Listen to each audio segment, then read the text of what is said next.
Who is Caroline Leavitt, GOP nominee for U.S. House in New Hampshire? Well, take a look at this. Oh, what do you know? It's another little girl. This one is actually young. And this one is actually attractive. Unlike they're talking about Georgia in Italy, who's not old and not attractive.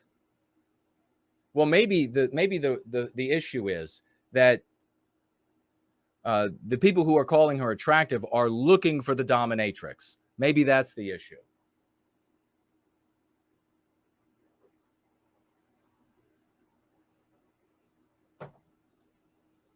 Let's find out who she is. We'll take a quick look at this article. Then we're going to ask ourselves, what in the hell is Republican endorsed Mastriano in Pennsylvania doing? He's pulling a Biden. But let's take a quick look at this. This is this little cupcake. Leavitt. Here she is. Now, is this really your champion here? Where's the other picture? Let's see if I can.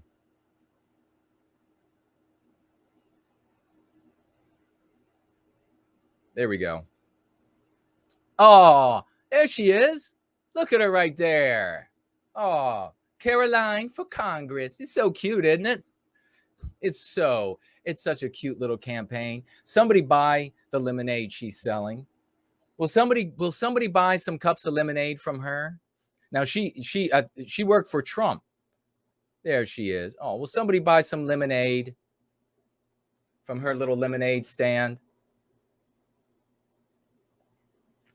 You do know, I mean, by the looks of the desk, she's like 5 feet tall.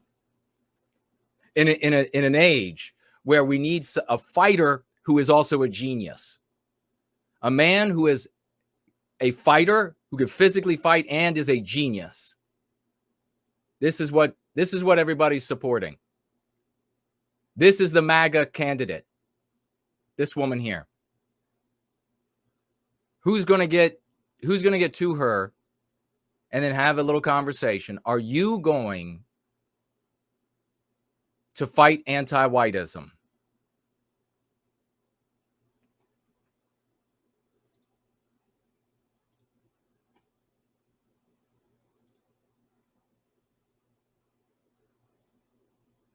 Caroline Leavitt, a 25-year-old former Trump White House staffer who embraced the former president's baseless claim, writes the Washington Post, of a stolen election, won the Republican primary Tuesday for New Hampshire's 1st congressional district, according to the Associated Press. Do you see what I'm trying to ram home here with as passionate as I can be, with love for our people? Do you see what I'm driving home here? The problem is the people. The problem is the folks. The problem is the voters who will support something like this and celebrate something like this rather than a real man in office. What do you think the odds would be if a real man like me ran in the primary up there in New Hampshire? What do you think the odds are that he would do well compared to this cupcake? I think not good. So we have to account for the cowardice, the abject cowardice in the body politic as we attempt to, and we're talking about politics here, as we attempt to move within the political sphere as much as can be moved, to move the dial as much as that dial can be moved. We have to account for the cowardice. What does this tell you? You can't have a radical party. First of all, a party is not going to be able to be formed in the United States. But you cannot have some hardcore talking men, because the population is a population of pussies. That's the problem.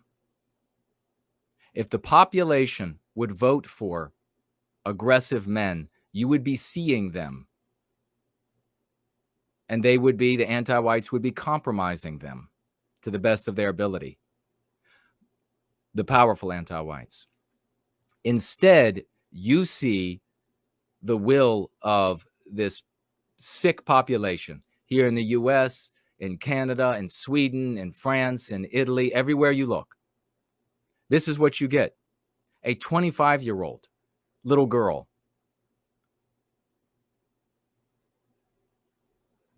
Leavitt became the second Gen Z candidate to win a congressional primary this year and will face Chris Pappas in the general election for the seat that Republicans see as one of their best opportunities to flip in their bid to regain the House majority. In her victory speech Tuesday night, Leavitt attacked both Democrats and the Washington establishment, recalling how she had started her campaign with no name recognition, no money, and little chance of defeating Republican Matt Mowers, who ran against Pappas in 2020, but lost by 5 percentage points. Leavitt said, "They said I was too young." You are. "We could never raise the money to compete." No, you can, because the population is full of pussies. "And that we could never beat a former Republican nominee." Well, of course you can, because people are sick and tired of voting for these Republican placeholders. They want something different. And that's why those of us here with a brain are going to do what we can to make sure that these MAGA Republicans, these rebel Republicans, are something different. They're going to say our name, or they're not going to talk politically at all. That's got to be the goal. Because if not, if we don't get the power to do that, if there aren't still people with money out there that are still men and women of the West, if there are none of them out there and they can't come to us and we can't make this happen on a bigger and bigger and bigger scale, then what you're going to get in these MAGA Republicans is the exact same thing you have in the rest of the placeholder Republicans. People who will sit on their asses and maintain their seats. Use tools that always lose, which is what we see in the Republicans. They will just lose tools that always lose. And then they'll get up there at the lectern. I mean, I felt embarrassed when I saw her up there shouting, and then all of these people there, yay, and let's get a video of her. Boy, this is like a historic event. We chose the littlest, youngest girl in town to lead us. In Christ's sake. Mowers, 33, who worked on Donald Trump's 2016 campaign before joining his administration, also campaigned on his youth, vowing to bring a new generation of conservative leadership to Washington. A new generation of conservative leadership. Each new generation, what they're conserving is more and more anti-whiteism. You know, there were conservatives that would have never quoted MLK. Now they worship him, knees on ground, mouth wide open. That's a conservative today. Do we really need younger and younger conservatives? A new generation?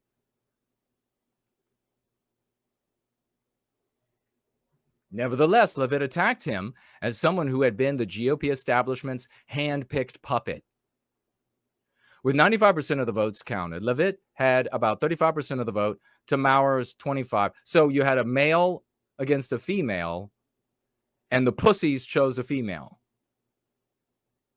They both worked for Trump. Boy, we got a sick population. We got a sick population. This is so wretched. All around the world in Western civilization.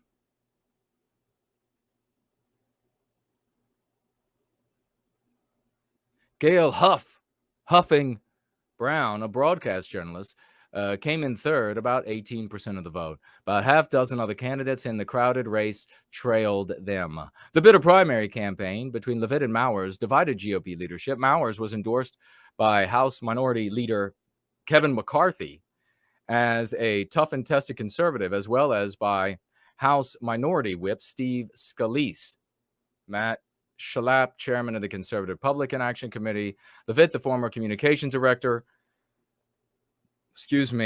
backed by House GOP conference chairwoman and Ted Cruz. Okay. Quote, I was proud to support Caroline early on in her race. This is so precious.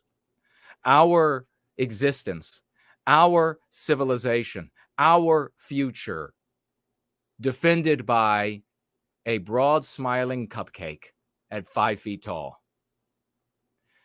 It never ceases to amaze me that, I mean, we have this meme that I've shared a couple times. I'll put it on the screen again, maybe here.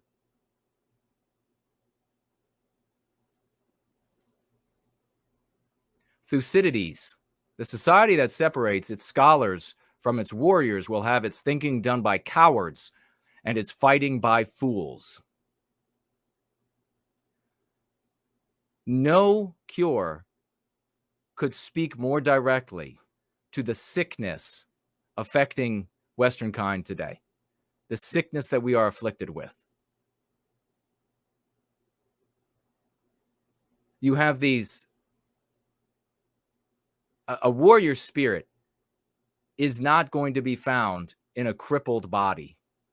A warrior spirit is not going to be found in a pretty, bubbly, cheerful little girl. A warrior spirit is only going to be found in men of the West, as far as our race is concerned, warriors in other races for sure. They actually have warriors far more than we have now. Is only going to be found in one of our men, and it's going to have to be steeled over a crucible of challenge in their lives. That's where you're going to find a warrior spirit. And it's not going to be found automatically or as a consequence of military or military service.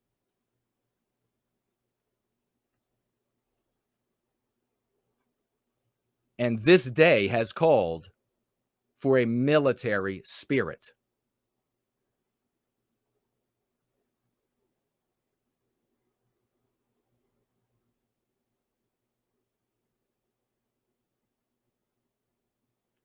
Both Levitt and Mowers proudly advertise their experience in the Trump administration.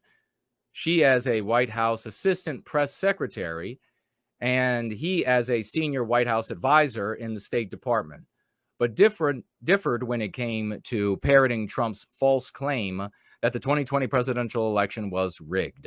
Levitt wholeheartedly embraced it, saying she believed it was Trump who had won, while Mowers expressed concerns about the 2020 election, but acknowledged that President Biden got the most votes. Trump did not endorse either candidate. She's obviously, though, the MAGA candidate, or the rebel Republican candidate, if you will. And so therefore, MAGA supporters, or people who would consider themselves MAGA, are supporting her.